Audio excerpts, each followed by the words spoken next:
الحمد لله الحنان المنان الذي خلق الإنسان وعلمه البيان، والصلاة والسلام على رسوله سيد الإنس والجان وعلى آله وأصحابه ذوي الخير والإحسان. أما بعد، فأعوذ بالله من الشيطان الرجيم. بسم الله الرحمن الرحيم. وقل جاء الحق وزهق الباطل ان الباطل كان زهوقا. صدق اللہ مولانا العظیم.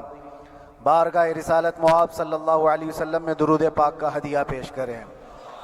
اللہم صل علی سیدنا و مولانا محمد معدن الجود والکرم وآلہ واصحابہ الکرام وابنہ الکریم وبارک وسلم صلاة دائمة سرمدا ابدا.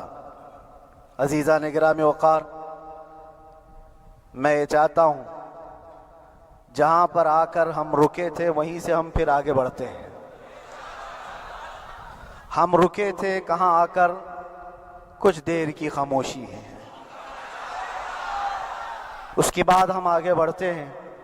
اس لیے کہ مجھے کوئی شعر اب یاد کرانے کی ضرورت نہیں اور نہ ہی کسی کے سامنے کچھ بولنے کی ضرورت ہے. حالات تو ایسے تھے کہ جو نان مسلم تھے وہ بھی ہمیں جیل میں دیکھ کر یہی کہتے تھے کہ آپ ہی نے کہا یہ فلاں بات. ہم نے کہا اللہ تبارک و تعالیٰ نے تم کو بھی یاد کرا دیا. میرے عزیزو، ستیزہ کار رہا ہے ازل سے تا امروز، شرار ابو لہبی سے چراغ مصطفی بھی. یہ آج کل کے معاملات نہیں، ابتدا سے حق اور باطل کے معرکے ہوتے رہے. لیکن ایک بات میں آپ سب کو بتانا چاہتا ہوں، مظفر کو مقید نہ سمجھ اے سیاد. سیدنا مظفر حسین کچھوچوی رحمۃ اللہ تعالیٰ علیہ جیل گئے تھے، قید میں تھے. تب انہوں نے یہ شعر کہا تھا کہ مظفر کو مقید نہ سمجھ اے سیاد، میری یہ اسیری بھی سنت آبائی ہے. میرے آبا و اجداد کی سنت ہے جس پر میں عمل کر کے آ رہا ہوں. میرے بزرگوں کی یہ سنت تھی.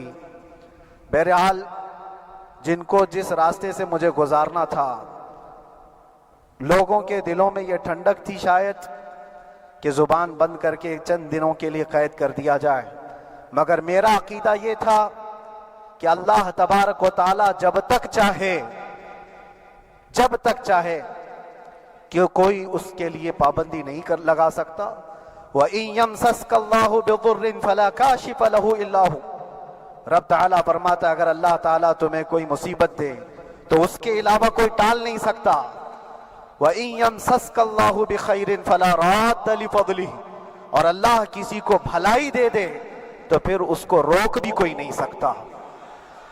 مولا تبارک و تعالیٰ اگر کسی کو کوئی مقام عطا کر دے تو ہزاروں کیڑوں کے پھڑپڑانے سے وہ مقام ختم بھی نہیں ہو سکتا. اللہ تبارک و تعالیٰ جس کو بڑھانا چاہے اس کے لیے کوئی راستہ رکاوٹ نہیں بن سکتا. اس لیے کہ ہم نے تاریخ میں دیکھا ہے پیبند لگے کپڑے پہننے والے، پیروں میں چپل نہیں تھے، جن کے ناخن تک اکھڑ جاتے تھے، لیکن وہ جب چلتے تھے قیصر و کسریٰ بھی کانپتے تھے.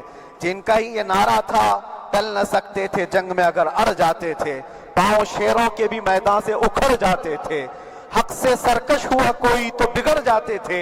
ارے تیغ کیا چیز ہے، ہم توپ سے بھی لڑ جاتے تھے. یہ وہ صحابہ کرام اور اسلاف کرام، ان کا یہ معمول تھا. بظاہر ان کے پاس کوئی اسباب نہیں تھے لیکن اللہ کی مدد تھی. وہ پانی کی طرح بہتے ہوئے چلے گئے. نہ چٹانوں نے ان کا راستہ روکا، نہ دریاؤں نے ان کا راستہ روکا. وہ جس طرف سے جاتے تھے اللہ تعالیٰ ان کے لیے راستے بناتا تھا. عزیزان گرامی وقار، کون ہے وہ جو دریائے دجلہ میں اپنے گھوڑے دوڑائے تھے؟ کون ہے وہ جو دریا میں اپنی کشتیاں ڈال کر جلا دیا تھا کہ واپس جانے کا کوئی تصور نہ ہو؟ یہ سب میرے مصطفیٰ کریم کے دیوانوں کی ہی بات تھی. اسی لیے آج بھی دنیا گھبراتی ہے تو شانے لوگوں سے نہیں، دیوانوں سے ہی گھبراتی ہے. بہت زیادہ چالاک رہنے والوں سے نہیں، دیوانوں سے دنیا گھبراتی ہے. اس لیے کہ دنیا کو پتہ ہے دنیا جانتی ہے کہ دیوانہ کہاں دیکھتا ہے کسی کو پتہ نہیں، اور یہ اس دیوانے کی بات کر رہا ہوں جس کے لیے اللہ کے حبیب صلی اللہ تعالیٰ علیہ وسلم کی عزت و وقار سب سے اول ہے۔ عزیزان گرامی وقار، آج آپ کے سامنے حاضر آیا، یہ میرے استاد گرامی، مربی، استاذ الاساتذہ، برادر گرامی حضرت العلامہ مفتی زبیر احمد صاحب قبلہ ادام اللہ اقبالہ، جنہوں نے دن رات ایک کر دیے تھے۔ میرے خیال سے 8 مہینے میں جتنے ان کے بال سفید ہوئے اس سے زیادہ نہیں ہوئے ہوں گے، صرف اس لیے نہیں کہ ایک بھائی کے لیے، اس لیے بھی لڑ رہے تھے کہ ایک عالم کے لیے جس سے دین کا بہت سارا حصہ وابستہ ہے۔ ان کی محنتیں رائگاں نہ گئیں۔ بہت سارے میرے احباب و اقربا، خاص طور پر مدن پورہ اور وکرولی سے، جنہوں نے اپنے گھر بار چھوڑ کر میرے لیے دوڑتے بھاگتے رہے،